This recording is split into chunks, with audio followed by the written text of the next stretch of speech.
नमस्कार मित्रांनो, आता राष्ट्रवादीचं भवितव्य काय असणार आहे हे आपण सविस्तर या चॅनलच्या माध्यमातून बघणार आहोत. चला तर मग मी सचिन नाईक आणि तुम्ही बघत आहात आपली राजनीती चॅनल. अजित पवार यांच्या निधनानंतर राष्ट्रवादीचं भवितव्य काय असा प्रश्न लगेच उपस्थित झाला होता.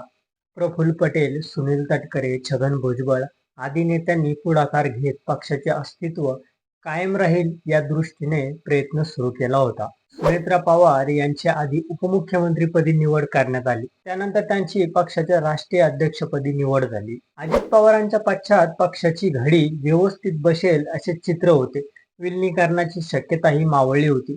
जिल्हा परिषद निवडणुकीपैकी पक्षाला बऱ्याचपैकी जनधारा मिळाल्या होत्या. सुनेत्रा पवार पक्षावर सर्वोच्च कधी प्रस्थापित करतील याची राजकीय वर्तुळात उत्सुकता होती. पण अलीकडच्या काळातीलच काही घडामोडींमुळे राष्ट्रवादी अजित पवार गटातील मतभेद उघड झाले.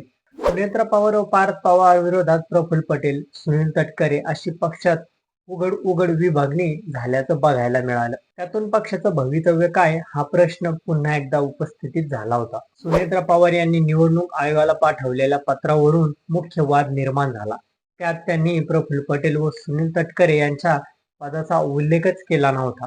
स्वतः पवार या अध्यक्ष तर शिवाजी गर्जे खजिनदार अशा दोनच पदाचा उल्लेख करण्यात आला होता. यावरून पटेल व तटकरे हे पदावर आहेत की नाहीत असा प्रश्न उपस्थित झाला होता. ही बाब पटेल आणि तटकरे यांना फारच खटकली. त्यामुळे गेल्या आठवड्यात सुनेत्रा पवार दिल्ली दौऱ्यावर असताना पटेल व तटकरे हे उपस्थितीत नव्हते. कारण सुनेत्रा पवार यांनी पदभार स्वीकारल्यापासून पक्षाच्या प्रत्येक महत्वाच्या बैठका किंवा गाठीभेटीच्या वेळी पटेल व तटकरे हे उपस्थितीत असतात. यावेळी पटेल व तटकरे दिल्लीत असूनही सुनेत्रा पवार यांच्या बरोबर नव्हते.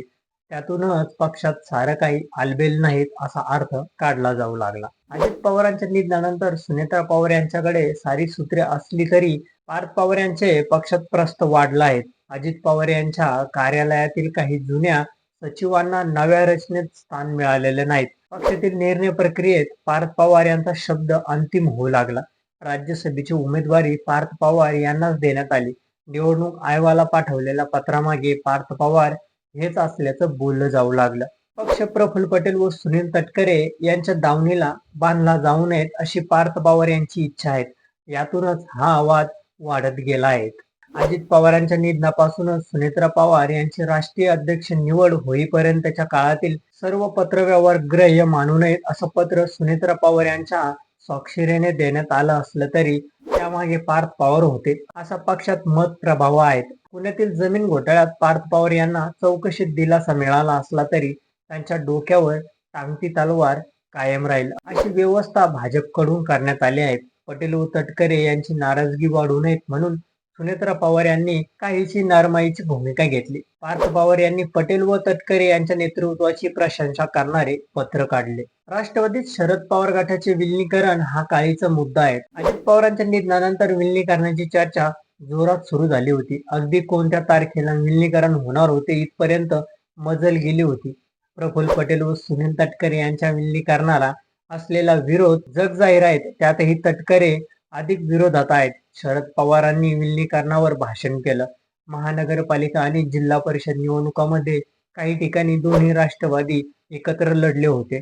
यामुळे अजित पवार हे विलिनीकरणाला अनुकूल होते असं एकूण चित्र निर्माण झालं होतं. पटेल व तटकरे यांनी विलिनीकरणावर पक्षात चर्चा झाली नव्हती असा सूर लावला. त्यातच विलिनीकरणापूर्वी अजित पवार गटाला आमच्याशी चर्चा करायला लागेल असं विधान करत मुख्यमंत्री देवेंद्र फडणवीस यांनी दोन्ही राष्ट्रवादीच्या विलिनीकरणात खो घातला होता. एकूणच विलिनीकरणाचा विषय क्लीन झाला होता. त्यामुळे विलिनीकरणाचा विषय आता संपला असं शरद पवार गटाच्या नेत्यांना जाहीर करावे लागले. पण पटेल व तटकरे हे पक्ष ज्या पद्धतीने चालवत आहेत त्यावरून पवार कुटुंबामध्ये चिलबिल होती.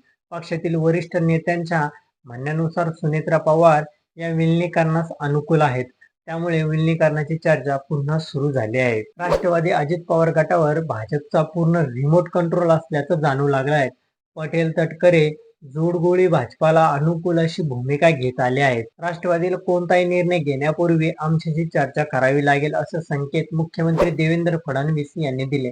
राष्ट्रवादीची ताकद वाढू नयेत असाच भाजपचा प्रयत्न आहे. भाजपाला आतापर्यंत पश्चिम महाराष्ट्रात तेवढीच ताकद उभा करता आली नव्हती. पण जिल्हा परिषद निवडणुकीत सातारा, सांगली, कोल्हापूर, नगर या जिल्ह्यामध्ये मिळालेल्या यशाने भाजपाच्या आशा पल्लवित झाल्या आहेत. यापुढील काळात राष्ट्रवादीची तेवढी गरज भासणार नाहीत अशी पक्षाची रणनीती असेल. शरद पवार कोणता निर्णय घेतात याकडे भाजपचे बारीक लक्ष आहेत. शरद पवार गटाने एनडीए बरोबरच येण्याची तयारी दर्शवल्यास दोन्ही राष्ट्रवादीचे विलीनीकरण होऊ शकते. मात्र पवार यांनी सोमवारी दिल्लीतील पत्रकार परिषदेत विलीनीकरणाचा विषय संपल्याचं जाहीर करून या शिक्क्यावर तरतूद पाणी टाकलं आहे. दोन्ही राष्ट्रवादीचे विलीनीकरण झाले तरीही तो पक्ष आपल्या विरोधात जाऊ नयेत असा भाजपचा प्रयत्न आहे. कारण 2019च्या निवडणुकीत भाजपाला विरोधक नको आहेत. त्यामुळे भाजपाच्या खेळीनुसार राष्ट्रवादी अजित पवार गटाची वाटचाल होणार आहे. सत्तेत असल्याने राष्ट्रवादीत बंड किंवा आमदार फुटणे सध्या तरी अशक्य वाटते. 2028 पर्यंत हे चित्र कायम राहील. 2029च्या निवडणुकीच्या तोंडावर राष्ट्रवादीचे खरे स्वरूप समोर येऊ शकेल. भाजपाला आवश्यकता नसल्यास राष्ट्रवादीला दूरही केले जाऊ शकते. कारण अमित शहा यांनी 2029च्या निवडणुकीत स्वबळाचा मंत्र आधीच दिला आहे. तर तुम्हाला काय वाटतं हे आमच्या चॅनलच्या कमेंट बॉक्समध्ये नक्की कळवा आणि व्हिडिओ आवडला असेल तर चॅनलला लाईक आणि सबस्क्राईब करा. धन्यवाद.